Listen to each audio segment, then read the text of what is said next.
No me comparo con nadie, mucho menos con Messi. Entonces, lo dejo a vosotros porque entre nosotros pensamos en mejorar cada día más nosotros mismos, en ser mejor que yo mismo al día siguiente. Entonces yo creo que esa comparativa no tiene sentido, con Messi menos aún. Intento disfrutar, ser yo mismo y hacer mi camino. Entonces, obviamente la admiro como el mejor jugador de la historia, pero no me comparo con él. ¿Se podía hablar con él? No he hablado con él. Champions League semi-finals resume today as Barcelona host Inter Milan in leg one of their matchup. Starting at 3 o'clock Eastern, our coverage begins at 2 o'clock Eastern on CBS and Paramount+.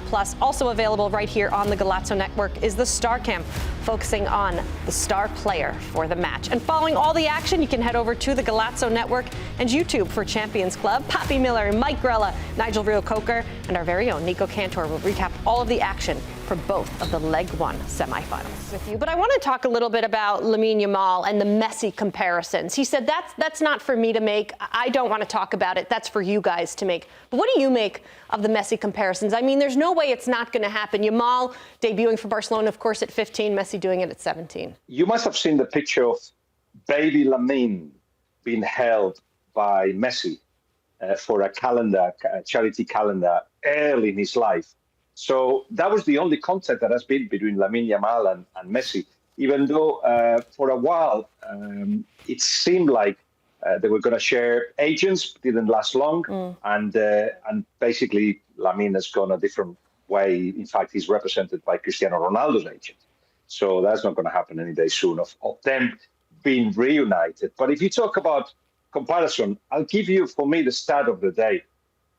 Lamine is going to play his 100th game with Barcelona today. He will play his 100th game. Do you know how many games Messi had played at his age? Give me a figure.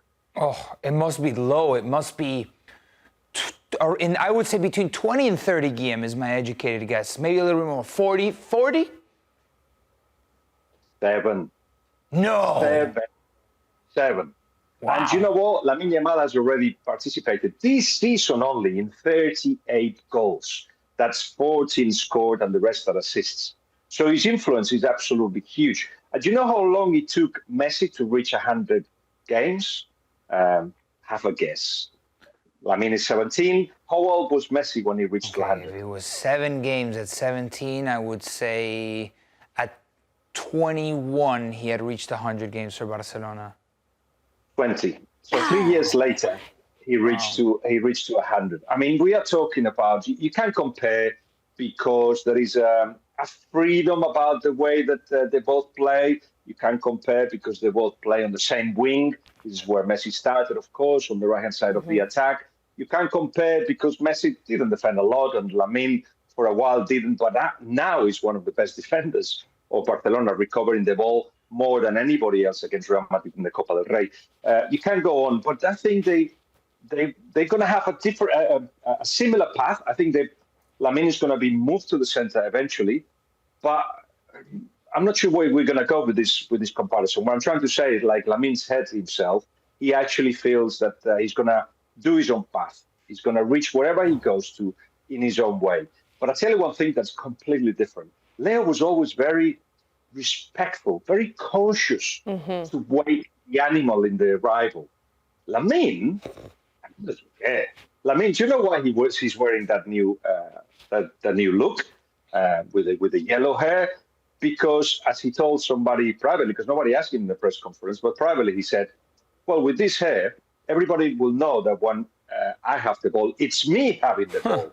So imagine the pressure of having to, this is him talking, imagine the pressure of having to do something because everybody will know it's me.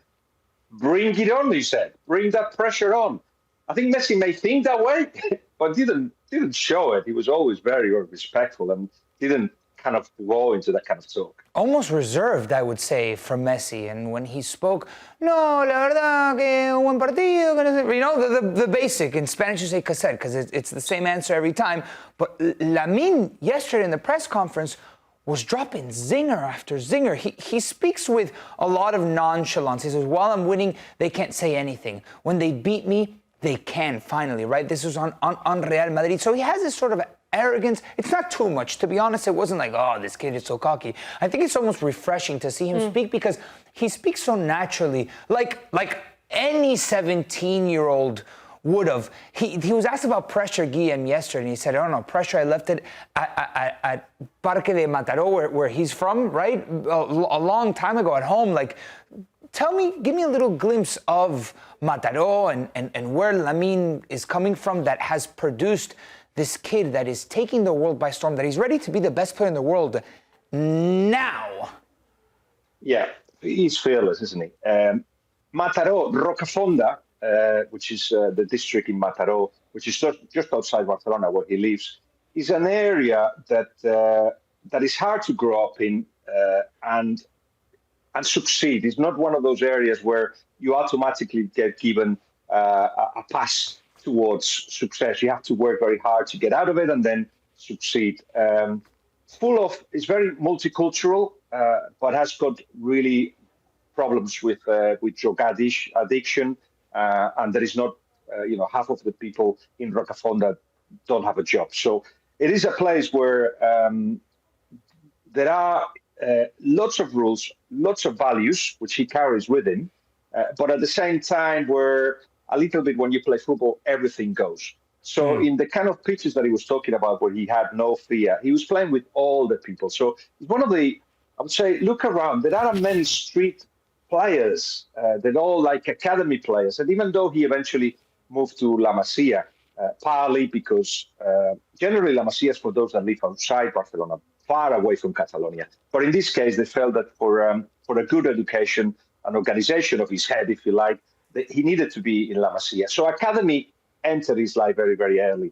But he carried with him that streetwiseness that he shows when he does a press conference. As soon as he said what he said, and it wasn't so much about Real Madrid when he said that, basically they can have a go at me when we lose. He was answering somebody who said, what do you think about those that say that you're a bit arrogant? He says, well, I'm winning, so I can say whatever I want, but if I lose, then they can have a go at me. And that talk is street talk, isn't it? It's what we will do. Right. Nico and you and me will be just playing football in the streets. Come on, beat me, that kind of thing. And it's rare to see it in this stage. So no doubt that this is a confident Lamine Yamal. It's a confident Barcelona side. But, Guillem, they're going to be taking on an Inter side that has now lost 3 straight across all competitions coming into this game. Veteran, but perhaps lacking in some of the confidence that Barcelona's feeling right now. How do you see this one playing out in Leg 1? So this is the Champions League. And, OK, Thuram, not fully fit, but certainly will start. Pavard, it's missing, but Dumfries, again, not fully fit, but he will start, we think. So you're talking about a team that is not physically 100%.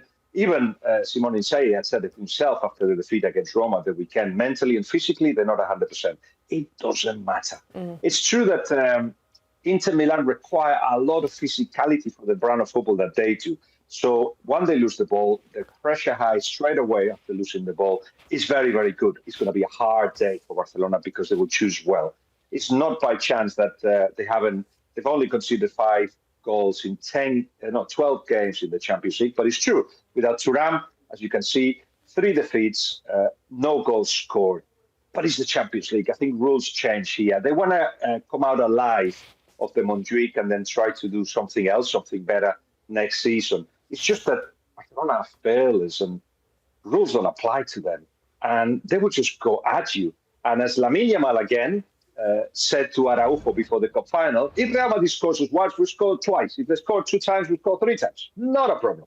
And I think that's what they feel, that they can right now beat absolutely anybody. Another quote from Lamine Yamal before we start talking about him.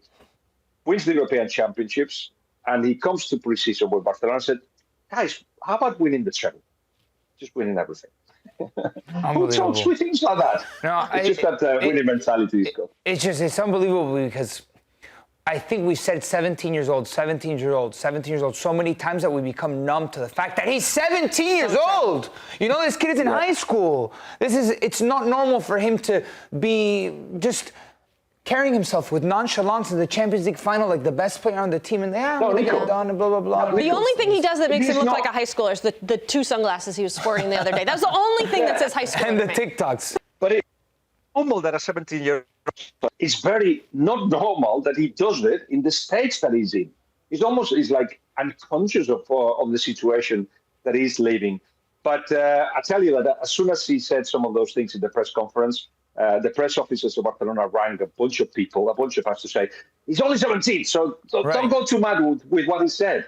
But it just doesn't matter. It just it's the spirit of this team. Did you see Balde when he did the Instagram live and they were all dancing?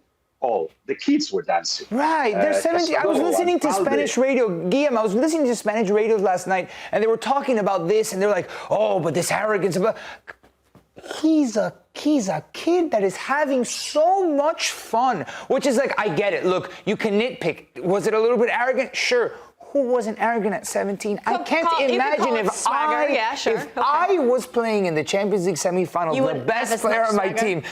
No, I'd be the most annoying person in the world. No, the media would want to take me down. Are you kidding me? Like, there's this sense of like, it's tangible, his youth, right? It's like we can see ourselves in his position when we were that age. But at the same time, he is untouchable because he's arguably the best player in the world. Let me say two things on this. One, on that dance, that Balde was dancing and Cubarsí was dancing and Casado, all the kids, right? Olmo, who must be, 24, 25, comes into the phone and shouts, "It's a schoolyard! It's a schoolyard! These are just kids." And it's true. But Hansi Flick has managed that very, very well. He's very demanding. He's loving. He's very hoggy. He wants the best out of people.